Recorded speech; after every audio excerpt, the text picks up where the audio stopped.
Bismillahirrahmanirrahim. Fil bid'ati wa aqsamiha. Dina ieu masalah arek ngajelaskeun tentang bid'ah jeung bagian-bagian bid'ah.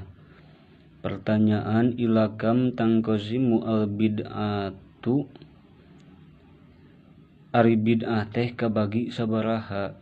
Jawabanana, qasama al ulama'u rahimahullahu al bid'ata ila qismaini. Para alimil ulama ngabagi kana bid'ah teh kana dua bagian, hasanatun wa qabihatun. Anu kahiji disebutkeun bid'ah hasanah, wa qabihatun jeung anu kaduana disebutkeun bid'ah goreng atanapi bid'ah tercela. Timbul deui pertarosan, mahia al bid'atul hasanatu, naon penjelasanana atanapi